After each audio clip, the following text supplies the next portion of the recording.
Welcome to Sentimental Simmer, a podcast made for emotionally attached simmers and storytellers with wild imaginations. I'm your host, Gloria, and I run Yellow Llama Co., a planner shop made to help simmers play with purpose. Every week, I talk all about things sim life planning, storytelling, and memory keeping.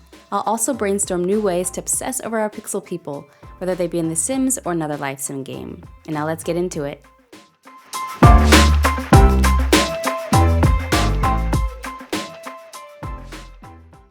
Today we're answering the question of what to do with those spares in your legacy families. Just after you've managed to get a hold on your big family household, you're confronted with the next burning question every simmer is all too familiar with. What to do with all those spares?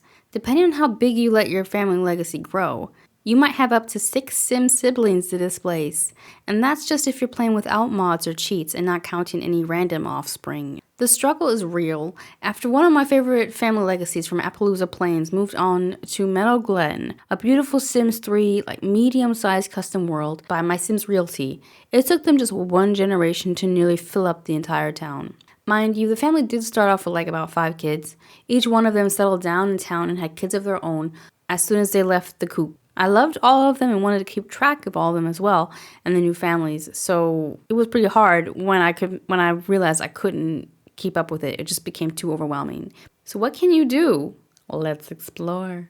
Okay, the easiest solution, or maybe not so easy depending on how attached you are, is to kill them off. You can't miss out on a sim life that is no more. If they don't exist, you can have FOMO, right? You can have FOMO for someone who is not there. You may also prefer killing them off than forgetting about them, right? That might actually be easier for you to get through, to let go of them now than to know that they're still existing in your save file and you're missing out on their lives. Now, to make this feel more organic, you can create a storyline around their departure. For example, you can have the survival of the fittest sibling scenario like we had discussed a few episodes back. We could have them abducted by aliens, but they just never returned. You could turn the unaliving of those poor spares into a tradition, a family tradition, where you could have a ritualistic locking away of spares in a room with no food. I don't know how you would turn it into a storyline, okay? I don't know, but make it work if you want, if that's your jam, if you like to do things like that to your poor Sims. You could also have that one last swim. Instead of last Sim swimming, it could be one last swim in winter before the Sim says their goodbyes. Could somehow make this make sense in your family legacy vision. Or if you want to keep that spare or spares, you could give them a purpose or some sort of specific role within the main family unit so that they can stay without, them being much of a hassle. So they don't actually have a particular story of their own. Their only purpose moving forward is really to serve the main family, the main heir. So they could be the maid. You can give them cheat up their neat skill. You can make them the caregiver for any new kids. You can make them the dedicated memory keeper for the family. You can max out their photo skills and painting skills. You can already raise them with this in mind, knowing that this will be their purpose in life. And then they can paint all the Sims and make photos and just make sure that, all those important artifacts, those records of the family are collected. You can also make sure they're not allowed to have kids. They can't be growing the family more than necessary. You can also make up maybe a fun conflict if they choose to disobey and have their own kids. But otherwise, you can let them have fur babies or travel the world. But that's about the extension of what they can have in life. You can also move them out. Like I said, that was kind of still an issue for me with that other family. But if you incorporate their lives in the lives of the heirs, then it might not be that strong, that feeling of FOMO, because you can visit them often. You can make them still be an important part of the family as a whole. You could have the aunt be the godmother of the kids, so that if the heir ever, decided to peace out, there still be someone very important in their lives that could take care of them. You can also collect these spares somewhere else in the world, in an institution made especially for rejects, where you can leave them and forget them because they won't find any further purpose in life because they are part of this new institute. So you can have a kind of retirement home, but for spares. You can have a boarding school of sorts. It could be a convent you can make them turn into monks and nuns. You can make it a prison. You can do some storytelling around it to make more sense in the context of your save file, of your legacy gameplay. But that's where you can kind of push them all off to the side, but you won't have FOMO because they're not doing anything with their lives anyways because they're in prison, right?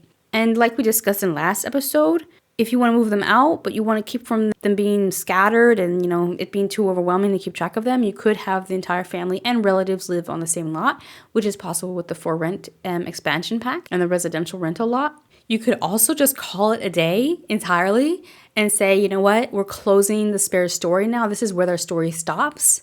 Is where the heir story begins, is where the Spares stops. And you can think of storylines for why this sim is now leaving your save entirely. So they could pursue their own journey in a new save file. For example, in my farming family in Appaloosa Plains, the ones that ended up moving to Meadow Glen, I had gotten pretty far with that family, but I also wanted to play at that time the new pack that came out, that was the Showtime pack. And so I had one of the grown children move out of that save file entirely. So she was no longer existent. She only existed within the family tree. And I moved her into her own save file to live out a life of stardom. And that just fit organically in my gameplay because it was a very, wholesome farmer family life. And she didn't want to be part of that lifestyle anymore. She wanted bigger things. She wanted to go to the big city. And so it felt natural for me to just start a new save with her fresh. And boy, did she get on to some scandalous things. Yeah, that was fun in itself. And I still continued to play the farmer family in their own save file. So they continued to live on and that legacy still had its merit. But that was a way that I could remove some Spares from the equation so that it was still super overwhelming because we still had 4 other kids that were growing up and creating their own lives. But yeah, so that was a way how I was able to remove a sim from the family, but still keep their story going, if you know what I mean. You could also have a mysterious disappearance. So as we know, famously, Bella Goth the timeline is so complicated, but at some point she disappeared. And you could do the same with your Spares. They just go poof, and they're still part of the family tree. It's probably especially important here to make sure you keep track of the family tree with an external software. So if anything goes wrong in the whatever way you decide to make them go poof, they still exist somewhere else, so you know that they did exist at some point. But since they don't exist in your game anymore in your same file, you don't have anything to take care of or worry about. But they're also not dead, so you didn't have to do anything drastic. And I know it can be hard to let go of a Spare, whether or not you're unaliving them or you're just removing them entirely from the save file.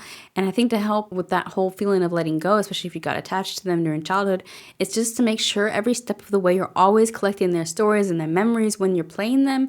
And so you always have that, right? And the point of playing a legacy family is to progress with further generations, and there will always be a main character. If you play it, naturally it'll get overwhelming if you have too many plates spinning. I think the priority is growing the family and the legacy rather than having a story for every Spare. So you eventually just have to let go. You can also let the Spare be true to their name and actually use them as a Spare. So for example, if your storyline dictates that you kill off the main character, the Spare could swoop in and take care of the kids or, the farm, or also maybe, it could be fun, maybe the heir had a jealous twin and the jealous twin terminated the heir. And so the twin is heir. That's one way you could go with it. As we've, discussed previously as well, you can obviously play family units in rotation. There's still an heir family unit, so the family unit with the heir, that is still top dog and top priority, but the Spare families are played as well. So rotational gameplay is just a great way in general to also keep things fresh, and you're always playing different sims, different storylines. And in this case, there are actually maybe storylines that complement each other quite well because like we discussed earlier as well, you have a common goal in a legacy family. You can have a common path and direction that they want to go in, a vision, and they can support each other in that vision, each having their own storyline and tangents, but all in all, they're all it's all about turning Sims into vampires ultimately, or saving the earth, And so you can, with rotational gameplay, you can play those different storylines with a slight, twist with each different Spare household.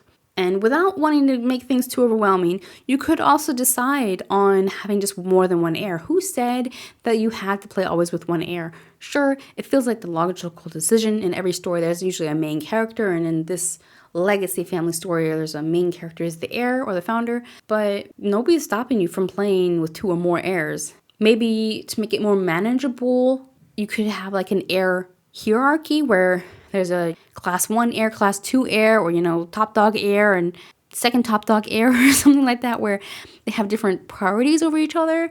Yeah, it's a difficult thing because, like we said in the last episode, it's not easy to manage a big family, and that big family could be in the sense of a household or just multiple family units within an overarching legacy, right? So we want to keep things lean where we can, but sometimes if you just want to play multiple sim children, then do that, I think you'll find, a way to make it work. And it doesn't have to be like that for every generation, but one generation you might decide, hey, they're all important. And then they, are killed off in some other way in the storyline.